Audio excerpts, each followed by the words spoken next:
waiting a few seconds while people are joining, then we start.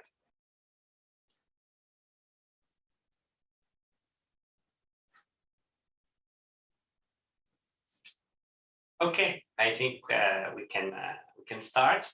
So welcome to this joint seminar.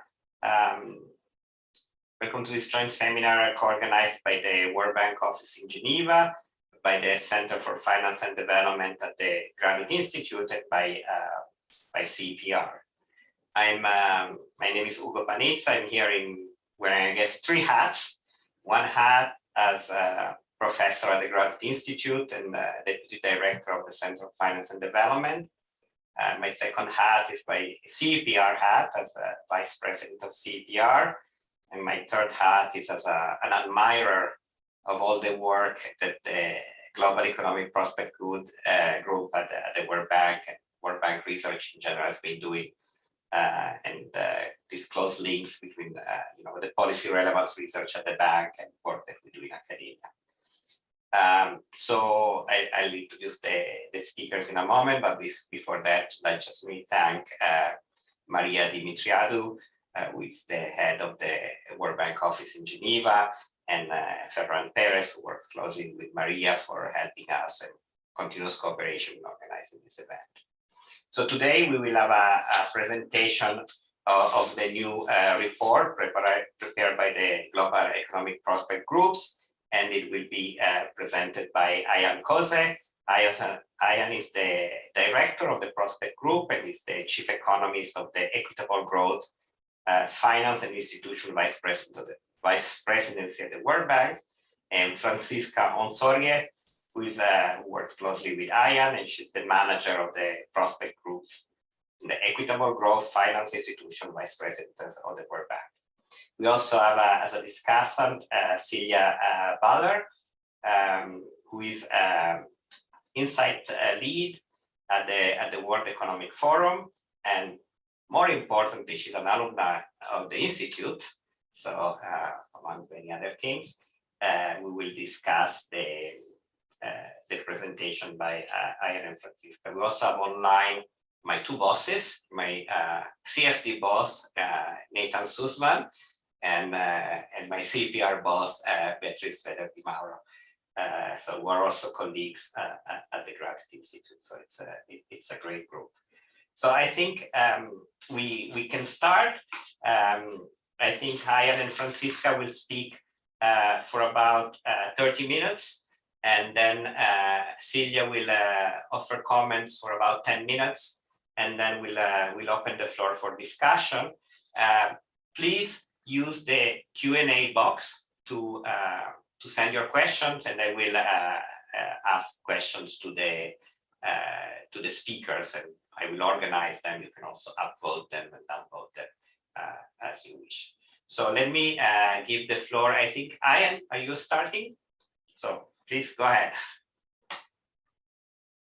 Thank you, Ugo, and let me thank our office in Geneva, CEPR, Graduate Institute, for organizing this event. It is great to see so many friends, and I'm very happy Celia is going to discuss the presentation. We would like to show a few slides. Let me get to those very quickly. So you can see the slides now, I'm hoping. So the big theme is that growth is slowing and risks are rising in the global economy, especially in light of the events overnight. Francisca and I will discuss the prospects as well as some of the analytical messages from the latest report we released in January.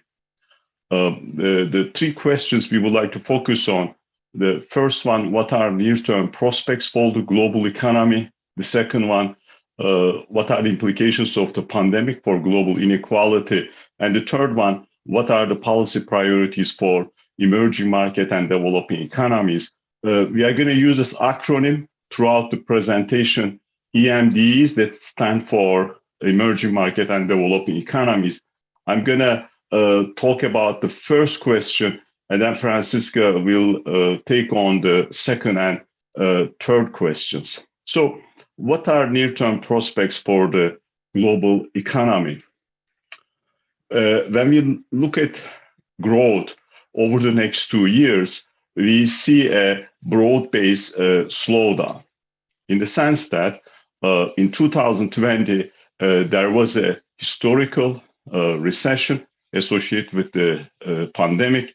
We saw a sharp rebound last year. That rebound was also a record growth number, around 5.5% at the global level. This year, global growth will go down around 4, and the next year, it will be around 3. The slowdown will be broad-based in the sense that we will see a slowdown in advanced economies, a slowdown in emerging market developing economies. I think the slowdown is expected given that there was significant pent-up demand, there was significant policy support. That pent-up demand is now dissipating and policy support is being withdrawn. An important feature of this slowdown is how steep it is, in the sense that when you look at the pace of the slowdown and compare with what we observe following previous global recessions, and you see that in the right panel in the slide, we will see a significant decline in growth between the third year of the recovery and the first year of the recovery. A comparison with what happened after the 2009 global recession is helpful here. After 2009, global economy recovered, delivered a high growth in 2010, but then slowed down. And of course, we had the euro area debt crisis starting in 2012. This time, we are expecting even a steeper slowdown than what we experienced following the 2009 global recession. In fact, our calculations suggest this will be the steepest slowdown in modern history the global economy is going to experience following a global recession. Another important feature of the slowdown is how uneven it is, in the sense that we will see advanced economies going back to pre-pandemic trend levels of output, in a sense completing their recoveries, whereas emerging market developing economies still remain below pre-pandemic trend even by 2023. For these economies, emerging market developing economies, output will be 4% lower than pre-pandemic trend level of output in 2023. For fragile and conflict states, these FCS here, and for small states, they were particularly hit hard for a variety of reasons during the pandemic. The output gap relative to the pre-pandemic trend will be even larger according to our projections. More importantly, we are projecting a stalled investment recovery in emerging market developing economies. Advanced economies will go back to pre-crisis trend investment levels in 2023, but in the case of emerging market developing economies, investment will remain 4% below, and probably that gap will be with us for the foreseeable future, meaning that there is going to be lasting scarring due to weak recovery, but as well as weak investment recovery. Now, Against this backdrop, there are significant risks confronting emerging market developing economies. Because of this risk, there is possibility of hard landing, meaning that we might end up seeing even a steeper downturn in these economies if some of these risks materialize, and given that policy space is quite limited. Let me quickly talk about these risks. The number one risk is still, of course, the pandemic-related new outbreaks, new variants, still a possibility and taking place in different parts of the world. There is still a significant challenge in the context of the pandemic, and that comes with vaccine inequality we see between advanced economies and low-income countries in a most pronounced fashion. In the case of low-income countries, vaccination rates are still hovering around single digits in many of them. It's going to be difficult, if not impossible, to overcome the pandemic if significant fraction of populations around the world remain unprotected, meaning not fully vaccinated. In some parts of the world, vaccination ratios remain low, not because countries do not have supply of vaccines, but because there is hesitancy to basically get vaccinated. It's going to be important to overcome these challenges at the national level and at the global level in the coming weeks and months. Geopolitical tensions reach a new high in light of recent developments in Eastern Europe, and that increases, of course, all types of uncertainties in the context of real output, financial markets, and policies. Inflationary pressures have been with us for the past 16 months. In all likelihood, those pressures will continue in the presence of, in some countries, tight labor markets, but at the global level, persistent supply bottlenecks. We see these supply bottlenecks remaining for the remainder of the year and putting pressure on prices. Of course, the commodity prices remain elevated, and with recent developments, the pressures in commodity markets will continue for the foreseeable future. Between inflationary pressures, the desire to basically get ahead of inflation by major central banks, and elevated debt levels, we are worried about the possibility of financial stress in some emerging market developing economies. Climate-related disasters are increasingly obvious, materially impactful, and there is the risk that these types of disasters will intensify in the near future. Let me briefly talk about the issue of inflation and monetary policy in the context of risks. We have seen a significant increase in inflation over the past year, and the increase has been synchronized. In emerging market developing economies, inflation stands around 6.5%, highest level since 2011. In the case of advanced economies, inflation reached its highest level since 2008. More importantly, short-term inflation expectations have also picked up in both groups, advanced economies as well as emerging market developing economies. In a striking reversal of trends, the share of countries with inflation above inflation target reached unprecedented heights over the past decade we have not seen before. In the case of advanced economies, close to 70% of them now experiencing inflation above their inflation targets. In the case of emerging market developing economies, that number is around 60%. In response to these pressures, central banks have been reacting. In the case of emerging market developing economies, policy rates have already been rising over the past 14 months.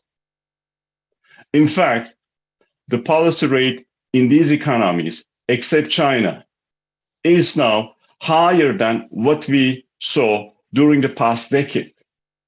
This is an important development because what we see is slowing growth, and because of inflationary pressures, a rapid withdrawal of monetary policy support in these economies. In the case of advanced economies, normalization process has started and in all likelihood will be faster than what we expected even a month ago. US interest rate expectations suggest that interest rates will be around 1.75% by the end of this year. This is market-based expectations. In the case of Euro area and UK, interest rate expectations have also increased. Of course, in the case of UK, interest rates already rose. So we have a slowdown in our hands and serious risks confronting the global economy. Let me turn to Francisca to talk about these two other questions. Francisca. Thank you. Good morning. It's a pleasure to be here. But even if none of these risks that Ayhan spoke about materialized, the pandemic was likely to leave a legacy of higher income inequality. And this is a departure from the past 2 decades. Over the past 2 decades, both between country and within country inequality have steadily declined, at least in EMDEs, not in low-income countries and not in advanced economies, but in the average emerging market. And now the pandemic has reversed some of these improvements that had happened over the past 2 decades. Ayhan showed you the uneven recovery. He showed you the 4% gap. In fact, that gap between the recoveries in EMDEs and advanced economies is so large that per capita income convergence that we saw in the decade before the pandemic will now flip into per capita income divergence for many EMDEs. And you can see that here in the left panel. Per capita incomes in EMDEs and low-income countries were converging towards the level in advanced economies in the pre-pandemic decade at a rate of about 1 to 3 percentage points a year. The red bars here on the left. Over the next 3 years, however, the blue bars on the left, per capita incomes in EMDs other than China and low-income countries will increasingly fall behind at a pace of some 0.5 percentage point a year. And of course, this divergence in per capita incomes then results in greater between-country income inequality. The red bars in the chart on the right here show you how between-country inequality in per capita incomes increased by 2 very commonly used measures, the Gini index and the Tile index, that measures the cross-country dispersion in per capita incomes. And in this respect, the recession induced by the pandemic is very different from past global recessions. In the global recession of 2009, here the blue bars on the right, after the financial crisis, between-country income inequality declined because advanced economies were hard hit, but growth in EMDEs, of course, was resilient and rebounded very strongly. And what we see at that macro level in the previous slide, we also see at the household level.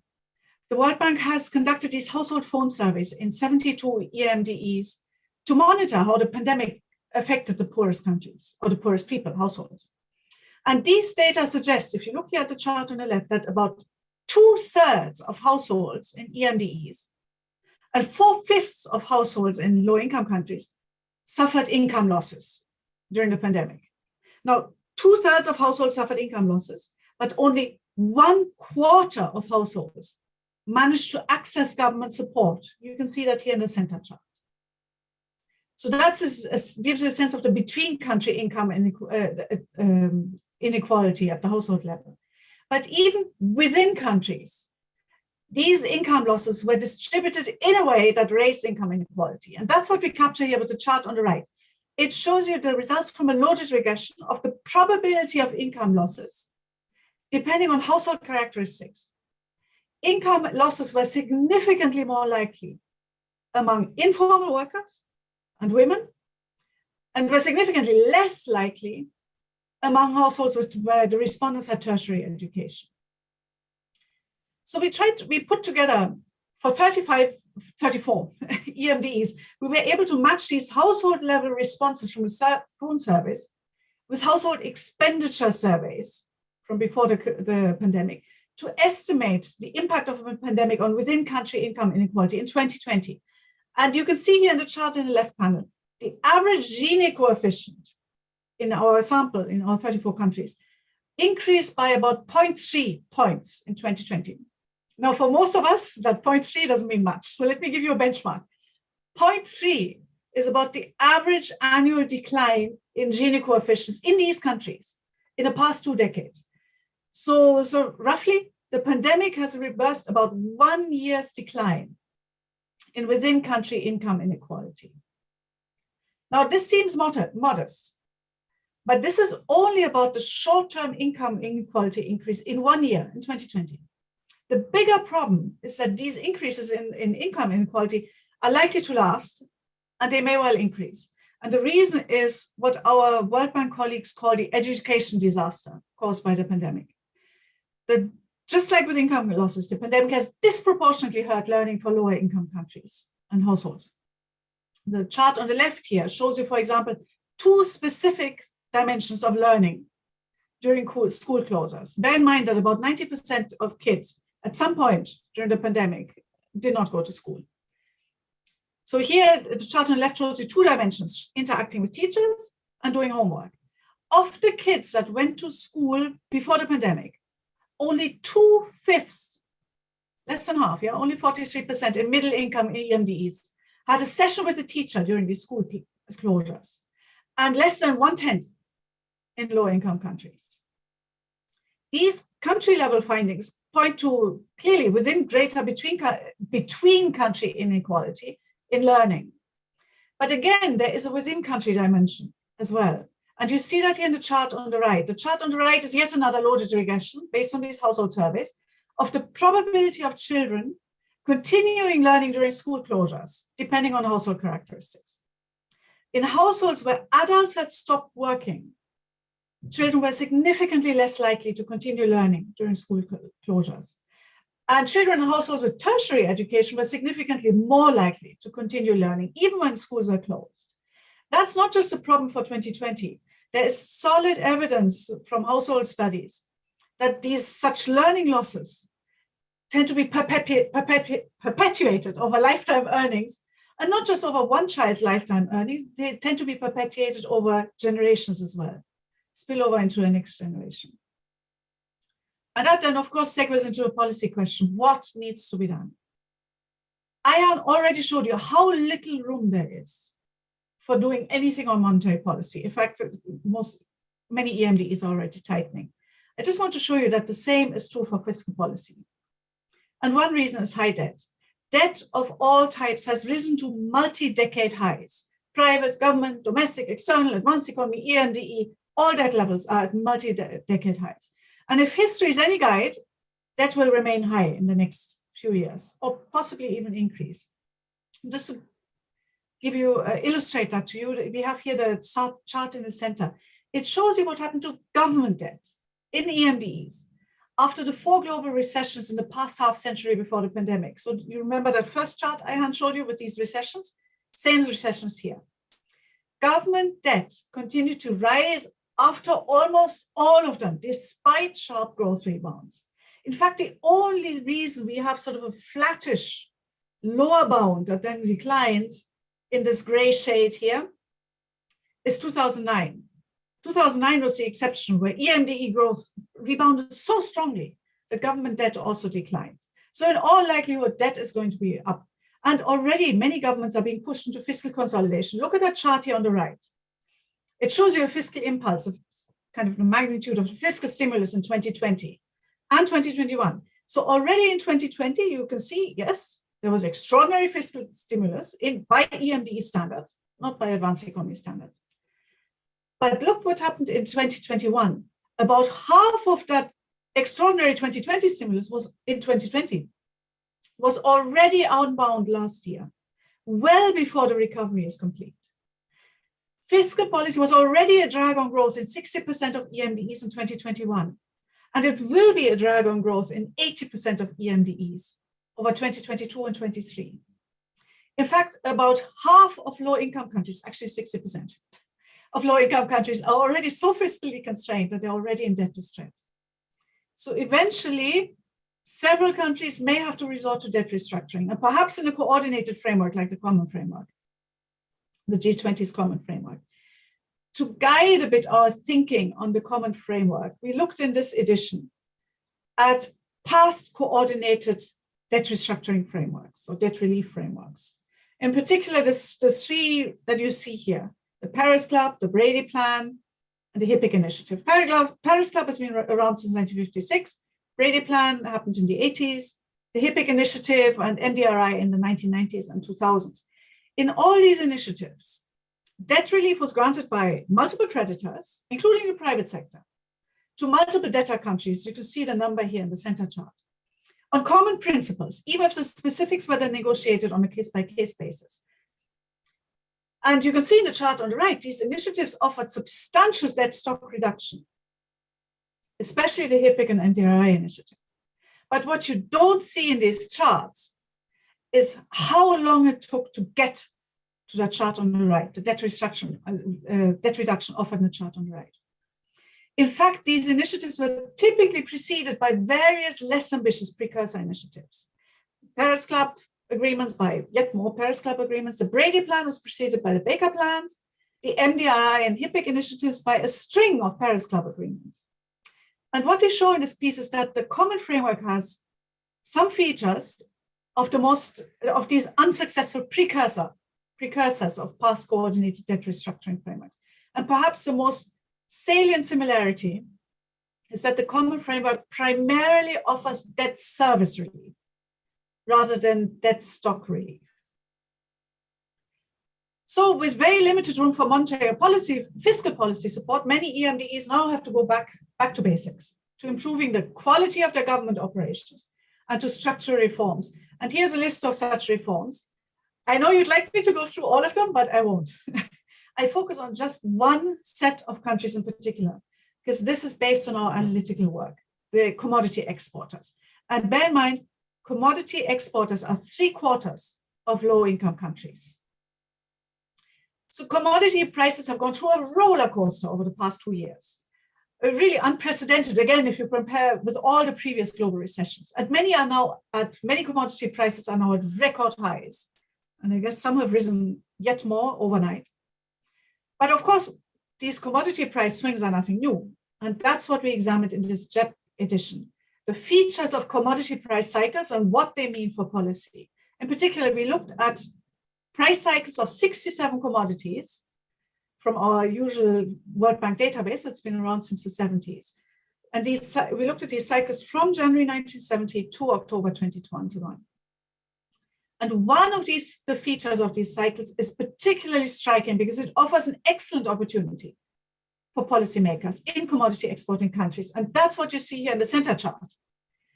You can clearly see that the amplitude in booms, up cycles, is much higher than down cycles. In fact, up cycles are 4 times larger, 4 times faster than down cycles. And this is where the opportunity lies.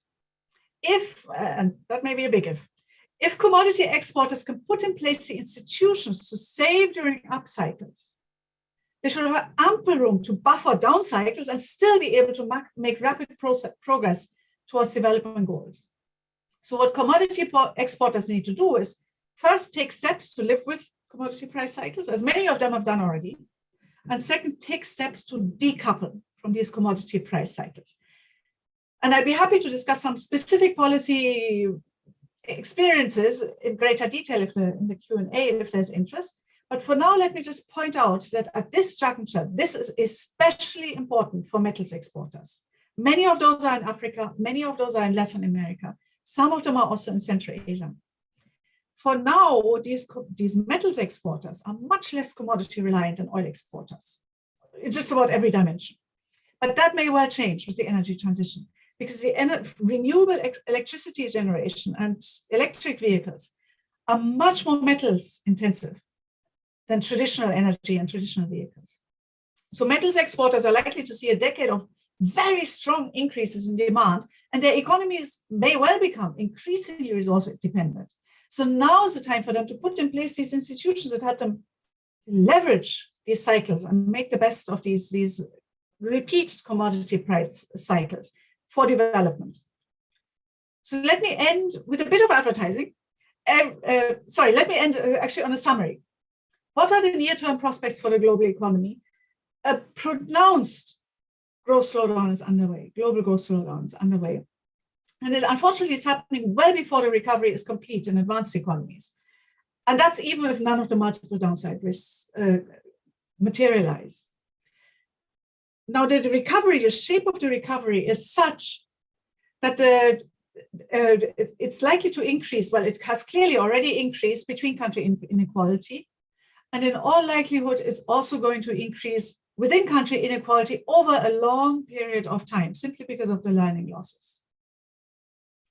So at this point, there is very little a lot of EMDEs can do. Many of them are already forced into tightening these classic traditional macroeconomic policies. So they have to just return to the growth enhancing policies that are very difficult to implement. And it takes a long time to prepare as well.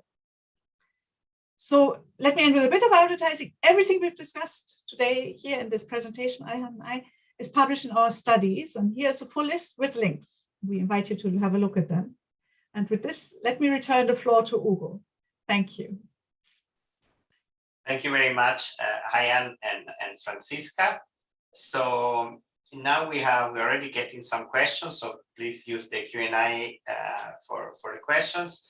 But before we move to question, we'll have a discussion by Celia Bader from the World Economic Forum. So Celia will talk for about 10 minutes and give a perspective on these issues. And I think you're also coordinating a group of chief economists, and you also have some feedback of what's going on from this group, right, Celia? So please, Celia. Exactly.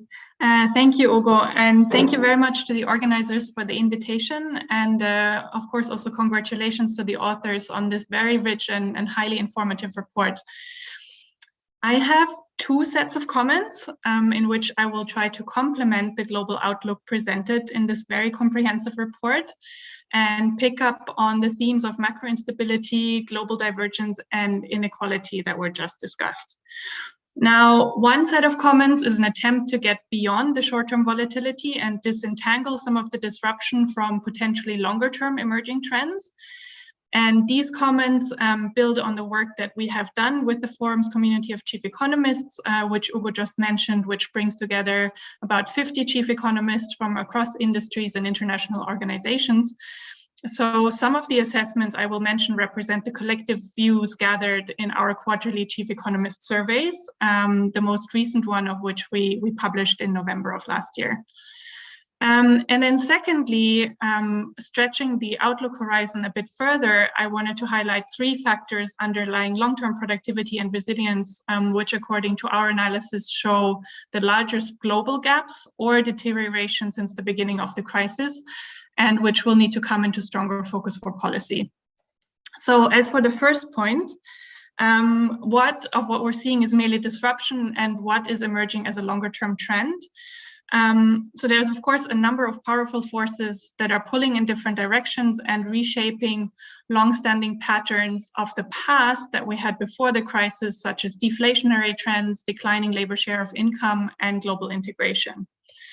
And out of these three, our latest survey with chief economists suggests that it is inflation that is probably the shortest term disruption of the three, and you can hopefully still count it as a mere disruption. Then the upward wage pressures that we're observing in a number of advanced economies are expected to remain over the medium run. And the global fragmentation that has accelerated in recent months and years is seen as the longest term trend reversal.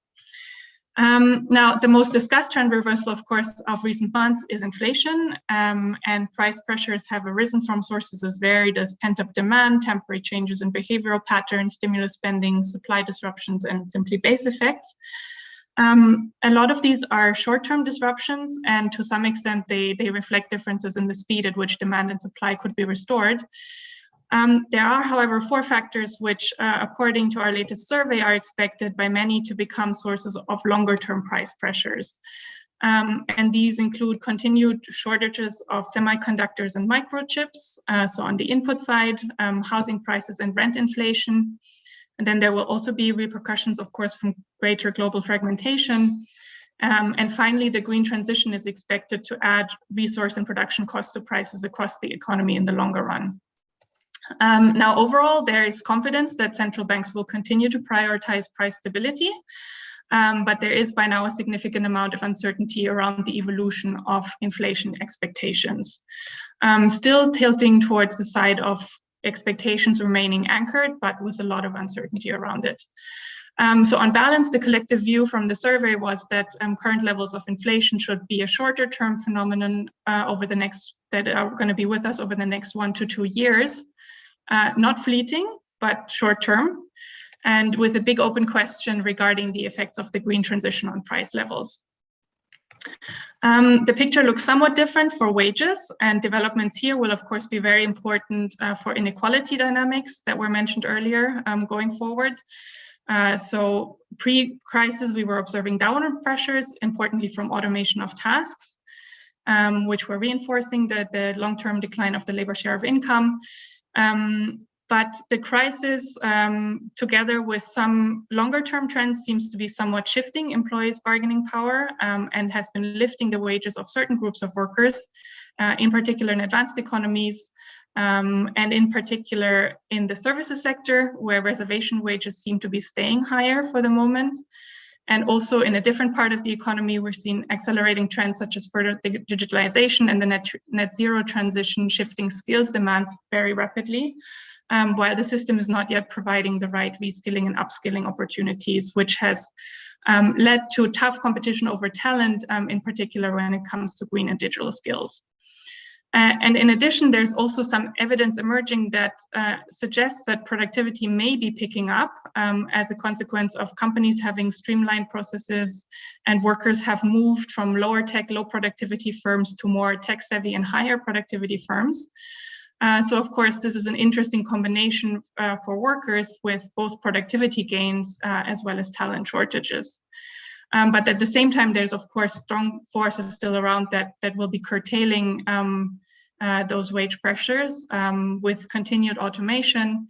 And there's also new wage dynamics expected from the shift to remote work, which might lead to greater integration across local labor markets. So as mentioned, the respondents to the latest survey see wage gains as a short to medium term phenomenon that's expected to weaken over the longer run as automation dynamics dominate again, and potentially new integration dynamics. Then finally, a third important reversal that we're seeing is increasing economic fragmentation. And I think interestingly, while multilateralism and economic coordination is more alive now than pre-pandemic, the economic linkages on the ground are fragmenting more and more. And so beyond the lockdown related disruptions in global value chains that we've seen and which should hopefully continue to resolve, there are 4 main forces that seem to be likely to continue chipping away at global integration in the longer term. These being resilience considerations that are expected to lead to a greater number of parallel supply chains, then geopolitical considerations driving fragmentation for strategic industries. We might also see greater protectionist measures to alleviate domestic pressures from domestic inequalities. And finally, and this is a very different category, but there's also more fragmentation expected following much needed environmental measures, which will mean that production will need to move much closer to markets in order to avoid longer transports. But at the same time, there's of course still the desire for greater global integration, and global market access will remain critical for many low and middle income countries in supporting the economic recovery. And then a new pro-integration force that might also help is the new remote work arrangements that I mentioned. So on balance, global fragmentation looks like it might turn out to be a medium to long-term phenomenon. But the expectation and really the hope is that the immense global challenges that we're facing will eventually focus minds and really bring back a more global mindset. And I think what is clear is that new channels of global cooperation to restore global convergence will need to become more important. And in particular, there's hope that the green transition can be a catalyst of such renewed global cooperation. And then very briefly on point 2, what is the long-term outlook for renewed convergence considering global gaps in important productivity factors? I think it's worth remembering that the productivity outlook before the crisis was quite bleak. We saw long-term declining productivity trends in advanced economies, as well as decline of the manufacturing-led development model and the number of bottlenecks to productivity growth in low and middle-income countries. And so if one considers the broad set of productivity drivers, which includes factors in the enabling environment, human capital factors, market conditions, as well as the innovation context, there are 3 specific factors that I wanted to highlight, which our analysis shows currently have very large gaps globally, or which have deteriorated significantly over the course of the crisis and will need urgent policy attention. The first one being social protection. The ILO social protection data, for example, show immense gaps across the globe and show these gaps very clearly. According to a recent report by the UN, there's still 53% of the global population who don't have social protection coverage, and the pandemic has widened the financing gap by 30%. And these wide global disparities in social protection pose, of course, a tremendous challenge in a context which is becoming ever more volatile and will need to be at the center of efforts to return to a path of global convergence. Then there's a second social factor, which is, I think, increasingly recognized as influencing resilience as well as productivity, and that is social cohesion. And there we've seen some interesting results in this year's Global Risks Report, which shows that societal risks, which include social cohesion erosion, but also livelihood crisis and mental health deterioration, were perceived as those risks that have worsened the most since the beginning of the pandemic. And social cohesion erosion specifically is ranked the number 4 risk that is expected to become acute over the next 2 years, and the number 3 risk over the medium term. There's, of course, environmental risks up there, but I thought it was quite significant that social cohesion erosion appears so high on the risks perception, in people's risk perceptions.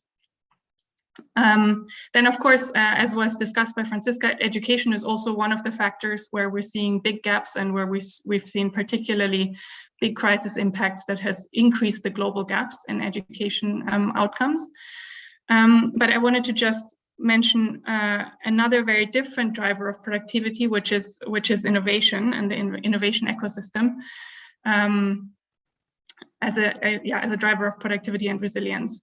So both social and technological innovation will, of course, be critical in shaping the green and just transition going forward. And there's only very few countries that are currently set up to push out the innovation frontier at scale, which, of course, wouldn't be an issue if technology diffusion was working well.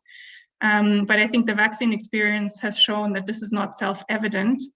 And so I think there's important lessons that need to be taken from the vaccine development experience that on the one hand showed success in the rapid development of the vaccine, but very important lessons in terms of the failure of the uneven distribution.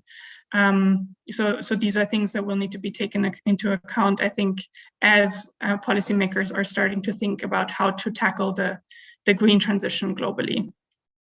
And let me maybe leave it here. I think that was 10 minutes, but yeah, of course, a very, very complex set of issues that the global economy is dealing with at the moment. Thank you, Silvia. This is a really Swiss webinar on the minutes we are. So we have about half an hour for questions, and I see there are questions coming in the chat. But I know that both Beatrice and Nathan have questions. So maybe we start. You want to start, Beatrice, or start with Nathan? Go ahead. I can start with a few questions that I suspect are not only on my mind, but on everybody's mind right now. The question of the day is, of course, do you have any way of thinking about consequences of what's going on right now in the Ukraine and its wider repercussions on prospects for economic growth, inflation, and beyond? How do we think about this? I don't, of course, expect that you already have updated new forecasts. The second is more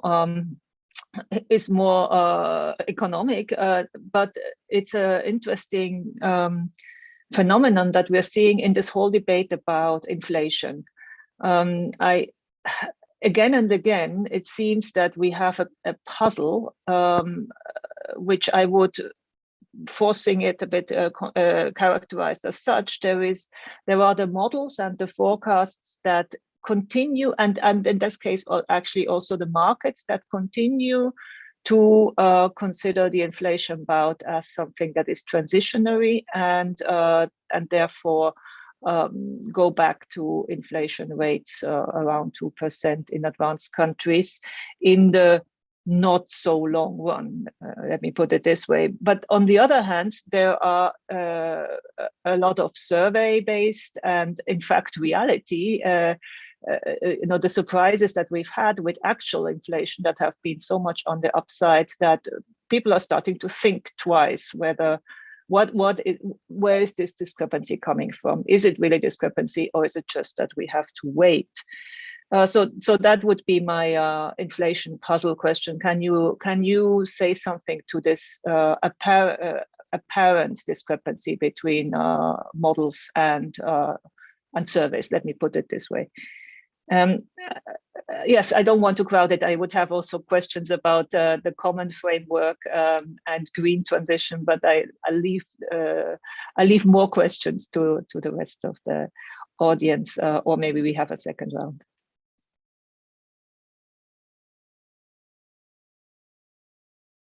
I am Francisca. You want to take Beatrice's questions? Oh, thank you, Ugo, and let me thank Celia and Beatrice for raising a number of important issues. Now, I'm going to focus on what Beatrice asked very quickly. In the context of tensions in Eastern Europe, obviously, there will be significant implications in the near term as well as the medium term. We are following these developments very carefully. As you know, we have actually country teams working on both countries. There are channels through which these types of geopolitical tensions translate into activity. When we think about these channels in the context of this specific tension between Russia and Ukraine, commodity markets, of course, critical. Financial market volatility, we already see elevated today, and it has been that way for a while.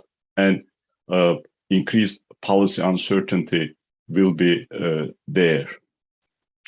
In addition to these channels, we are also worried about refugee flows. In a nutshell, developments are still quite fluid. We need to basically have a better sense of the duration of these tensions and the implications. We have been working on actually thinking through, given that there were certain expectations how this crisis manifests itself. But however we look at it, these developments are not positive. Now, with respect to inflation, Beatrice, there is this discrepancy you mentioned, how models think about inflation prospects and how we see developments in the data. And that has been the case actually for the past at least 10 months. There was this idea that inflation in advanced economies will be transitory. The inflation pressures going to subside, but obviously that did not happen. Because of that, major central banks changed their stances rather quickly over the past 2 months. So now the discrepancy is there primarily because of when we look at the inflation expectations, especially the long-term expectations, they are still quite stable in advanced economies. In the case of emerging market developing economies as well, there is stability in the aggregate. But when you look at certain countries, these expectations started picking up. So on the basically the expectations front, the hope is that inflationary pressures will die down. The question there, when these pressures moderate, whether we will see inflation around 2% or lower, or we will end up seeing inflation around 3%, 4%, or higher. And that question still is data dependent. Now, what we portray today obviously suggests that inflationary pressures should come down, given growth is going to come down, policy support is going to be withdrawn. Even with that, if certain price pressures remain there, in the case of supply bottlenecks, in the case of labor market tightness, in the case of elevated commodity prices, we might end up seeing, of course, elevated inflation in the coming months, even years. So the discrepancy is there, but we think that there are good reasons for that discrepancy. Let me stop here and turn to Francisca if she would like to add things. Nothing to add on these two questions. Thanks. Okay, so Francisca, Nathan, then we pass to the questions from the audience. Okay, thank you, Ayaan and Francisca, for a very interesting presentation. I mean, in also relation to what Beatrice was saying, I was looking to find a little bit more in the report in terms of comparison with the 70s. I mean, so again, it's not exactly, the environment is not exactly the same, but the word stagflation does not appear, I mean, it appears in a reference in one of your references, but it doesn't appear in the main text. And the question is, I mean, we are in a situation where sort of, we are in a stagflation. We had supply shocks due to the pandemic. We have a supply shock, global value chains, etc. I mean, it's different from what it was in the 70s, but the effect is the same. And now with the crisis in the Ukraine, it's very similar to the wars in the 70s, and repercussions of these wars and energy prices, etc. And we know what policy was pursued back then. We think it wasn't, in many cases, very appropriate, exposed. But I would have liked to see a little bit more of maybe lessons from this period, of what we can learn and be informed about this. That's the main comment. And a side comment is that, and I think it's part of the kind of this schizophrenia in terms of the global inequality that you have in the report, is that in the 70s, inequality decreased. both within and between. And again, I haven't analyzed this period. I'm not an expert on this period, but part of the decrease between is exactly coming from commodity prices that are, a lot of commodity exports are low income or middle income countries, and that turns a little bit reduced in global inequality. But again, going back to the 70s would be interesting in terms of seeing what happened to inequality in a situation of stagflation in some sense, where you have these supply shocks. Yeah, thank you. Ian, Francisca? Yeah, let me talk about this issue of stagflation, Nathan, and then Francisca can talk about the inequality issue.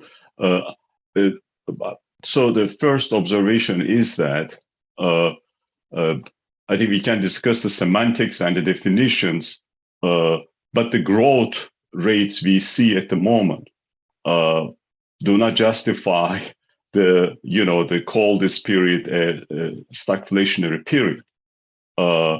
The growth is much higher than potential growth.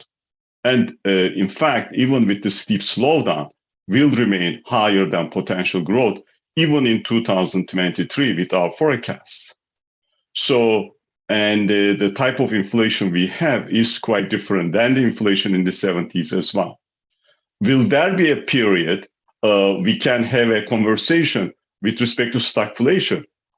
Yes, that might happen during the next 18 months, 24 months, but neither growth nor inflation will justify informed discussion on calling this period stagflation.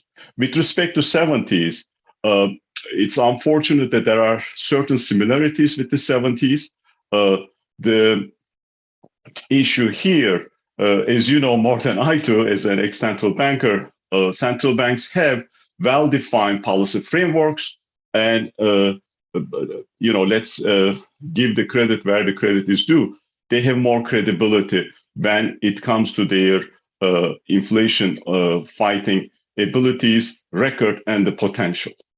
I understand the debate whether some of these major central banks have been behind the curve and they should have, reacted earlier or not. But as we all know, policymaking in real time is much more difficult than, basically being just an observer when it comes to design and implementation of policies. I think your broader points are especially relevant when we think about emerging market developing economies. And we have been working on these issues, looking at from different aspects. In fact, Francisca and I and Ugo, we have worked on a study on inflation, and based on this study, we have been producing some columns recently appearing in CEPR, and we will produce some more to inform the kind of the public. One critical issue: inflation can go up. As long as we are able to anchor inflation expectations, especially long-term inflation expectations, we can manage the inflation pressures. And so far, in advanced economies, that has been the case. In emerging developing economies, the story is a little bit mixed, and you see the kind of the reaction from their central banks. The recent developments suggest that inflationary pressures will be with us for the foreseeable future. This supply side disruptions have been much more persistent than what we expected.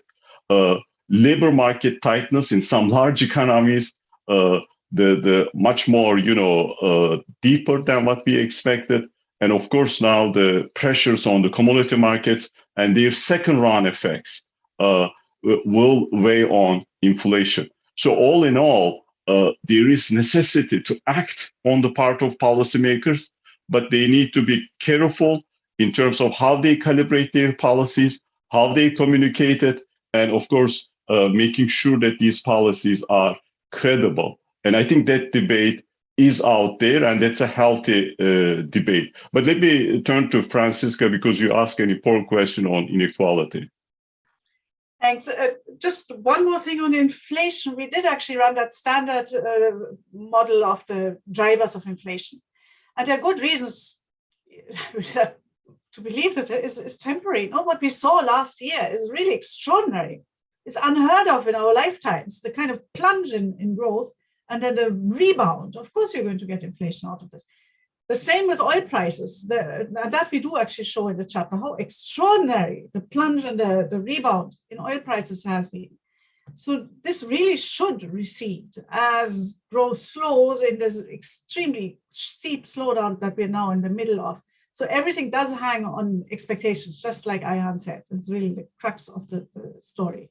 Are inflation expectations anchored? And for how long do they remain anchored?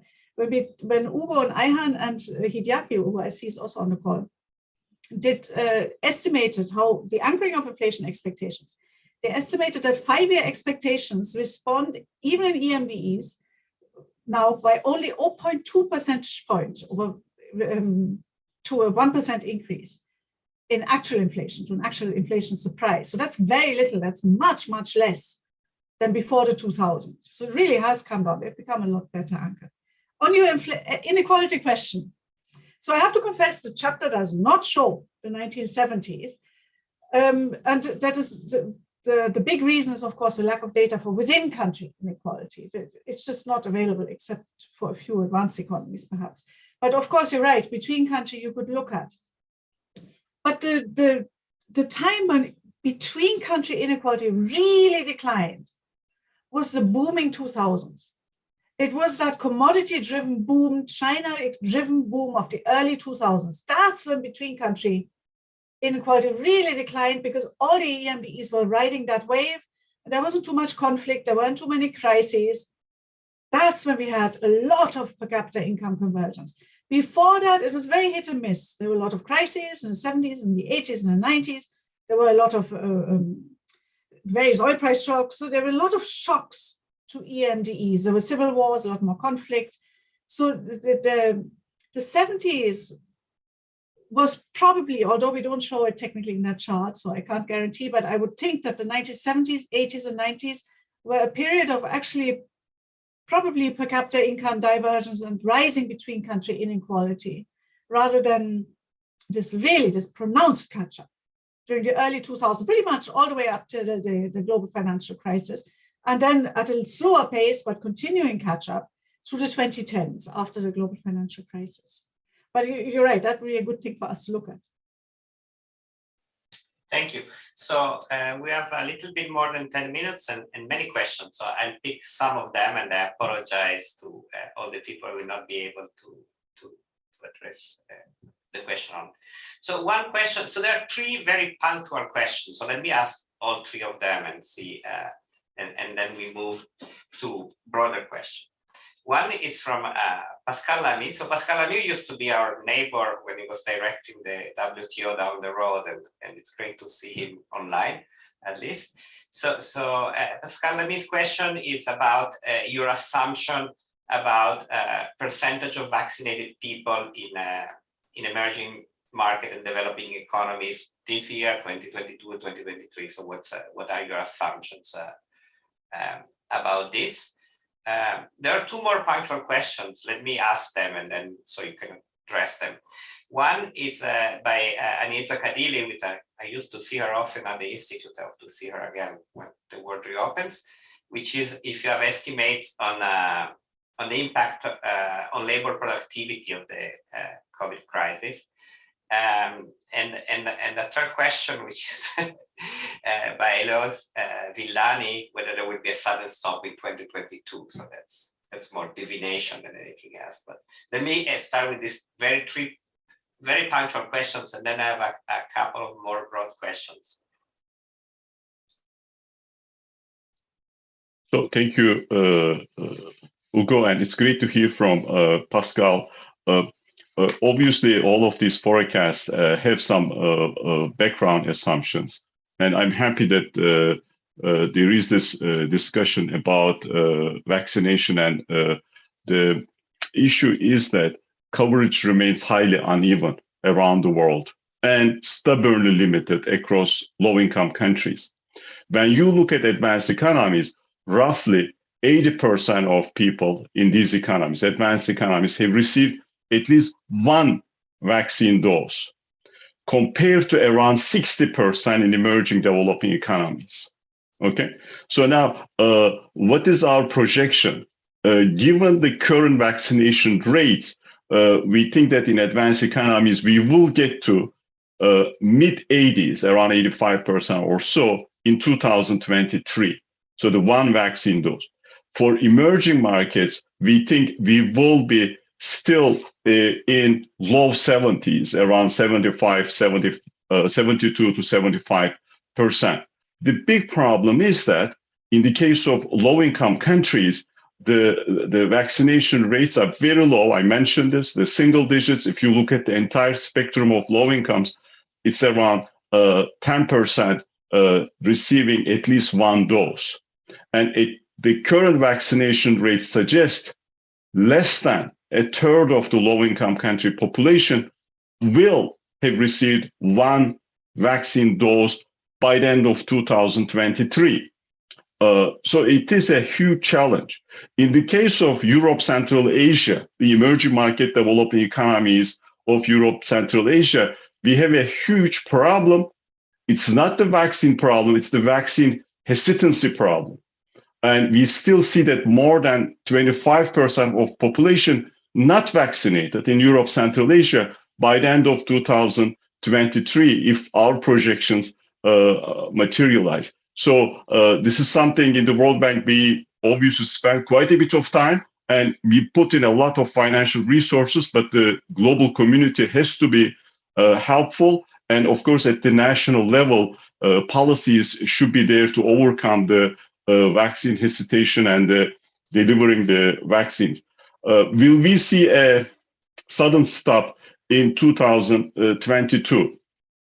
So in the report, we look at this hard landing scenario, and that hard landing scenario is triggered by a significant repricing of risk, and that is triggered by a faster than expected tightening of monetary policies in advanced economies.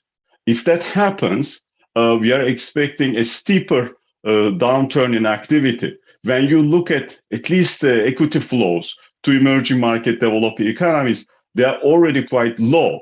We might see outflows from these economies if that scenario materializes. But let me turn to Francisca with respect to productivity question. Thank you. Trade and productivity. On trade, our assumption is, of course, a sharp decline. Global trade last year, by our estimates, was something almost 10%, and then by next year, it'll be, but by 2023, it'll be 4.5%, 4.75%. So a sharp decline that reflects mostly the slowdown in advanced economies, but also in China. Sharp slowdowns. But I think your question is probably more about the longer term, the elasticity of trade to growth. And there we assume that we will not go back. We stay basically with the elasticity of trade to growth in the 2010s. We will revert to that, but it's quite possible that there's a downside risk that this fragmentation that Celia also spoke about is going to chip away at that elasticity, and trade will slow even further, and that would be an important engine of growth lost for EMDEs, of course. So last time, for further reading, we did a whole chapter, what can countries do even if global trade slows on their own end? So there's lots of things that countries can do in trade facilitation, etc., to try and stem a bit that tide. Labor productivity, I wish I could give you a number, but I can't. What we did before the pandemic, we estimated the impact of epidemics on labor productivity. And epidemics, in that sense, differed from all the other natural disasters in having lasting impacts. So 5 years out, 10 years out, you still see an impact, a negative impact on labor productivity. You don't see that after other natural disasters, volcanoes and floods and droughts, etc. And it works especially through education. And I guess that is really pertinent for the pandemic now. It increases dropout rates and leads to learning losses that lead to permanent lifetime losses in productivity and earnings for households. And back to you, Ugo. Okay, so let me pick two other questions. One from my former colleague at ANCTAD, Giovanni Valencisi, who is asking two questions, and the second is related by a question by Sheila Page. So let me group them. So the first question by Giovanni is about the common framework. So how likely are we going to go to be able to enforce this compatibility of treatment under a common framework? What can we do to make the common framework work better? Maybe you can say one word about what the common framework is for the people who hear this word and don't know what we're talking about. And the second one is about commodity prices, which are going to have an uneven effect. So clearly those who are exporting oil are going to do well now, but many low-income countries are actually commodity importers. And this relates a little bit to Sheila Page's question, that is, we've been saying to countries you have to sort of diversify out of commodity exports. But, is this something is feasible? So maybe.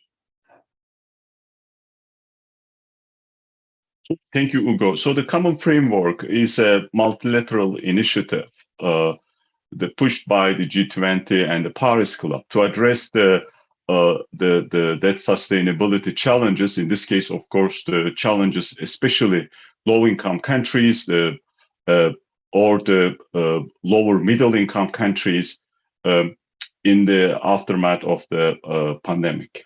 As most of you know, G20, the bank, and the IMF initiated debt service suspension initiative, and that initiative ended last December. Now, we have this common framework in place to address debt relief, debt restructuring issues. The process is quite similar to the Paris Club process, but it also includes some large emerging market economies that are not members of the Paris Club, especially China. As I mentioned, 3 countries already applied to get debt relief under common framework: Chad, Ethiopia, and Zambia. Some important milestones have been reached so far, but a debt treatment, restructuring of debt, has not been finalized for any of these countries more than 1 year after their initial requests. Of course, delays in the implementation of common framework have put pressure on the current applicants as they are unable to access new financing during this protracted restructuring phase. Francisco already mentioned the fate of previous multilateral debt restructuring initiatives and the consequences of the, in a sense, kicking the can down the road with the hope that there will be growth one way or another, and the debt problem is going to take care of itself. So the good news in the context of this question, we just actually released a note explaining our views with respect to how comparability of treatment can be improved. That note is on the webpage, publicly available. And in this context, transparency is going to be critical. Official bilateral creditors need to provide more clarity on how comparability of treatment will be effectively enforced beyond the parameters already included in the common framework. Beyond that, greater clarity on the steps and the timelines of the common framework process are necessary. I think that these rising risks, a reminder that we might have deeper debt problems, and we need to be ready. When I say we, I mean the global community. So after the end of the debt service suspension initiative, we might have more countries having difficulties in an environment at rising interest rates and having difficulties rolling over their debt payments, or basically simply being in a corner, unable to allocate the necessary resources for investment. So all in all, this is going to be an issue we plan to discuss extensively during our spring meetings, and we are in the process of producing a paper for our membership on this issue. Let me stop there, Ugo. Thank you. Let me talk to the commodities question. Thank you for that question. So there are two parts of this. No, first, some countries will gain, some countries will lose, and then second, is it even feasible to implement commodity-specific policies? On the first part, this gains versus losses, we're actually about to release a study where we econometrically estimate the gains of commodity exporters and importers and the losses of price increases and price declines. And it's surprisingly difficult to find statistically significant gains from price declines for commodity importers or losses from price increases for commodity imports, actually for anything for importers, because so many other things happen. And it's equally, and that's perhaps more surprising, very difficult to find lasting gains, lasting being the emphasis here, lasting gains for exporters from price increases. They seem to be squandered. They're just not lasting. You get a year or two of increase in GDP, it doesn't last. What does last is the damage from losses. So clearly there is something, and given the potential opportunity of a commodity price upswing, it doesn't seem to translate into at least statistically significant lasting GDP increases. So there is something that is not quite functioning as well as it could on the policy side. Now, Sheila, you're absolutely right that we've been calling for diversification for decades, and it's not difficult. It's not possible, it's not the right way to put it. It is possible. Mexico, Malaysia have managed it, and they did it with a broad-based program. But yes, I mean, in many countries, simply not realistic.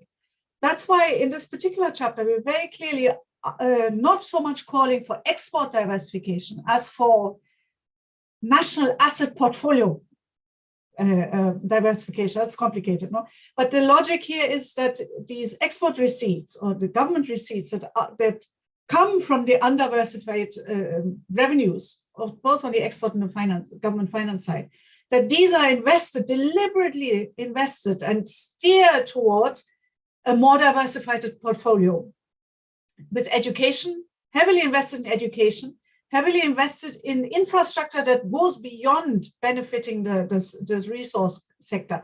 So these resources are deliberately targeted at areas that will benefit the broader economy, yeah? Infrastructure, education, and improvements in business climates as well. Back to you, Ugo. Thank you very much. So we run out of time. There are more questions, so apologies to all the people who asked questions we were not able to address, but let me close it here. So let me thank again Franziska, Ayan, Celia, Beatrice, Nathan, and of course Maria and Ferran and the team at CEPR, Mandy, for the organization, and hope to see you all soon. And at some point, as we say now, in 3D, like in real life. Bye. Thank you. Thank you. Thank you. Bye-bye. Good to see you all. See you soon, hopefully. Bye. Bye now. Bye-bye. Thank you.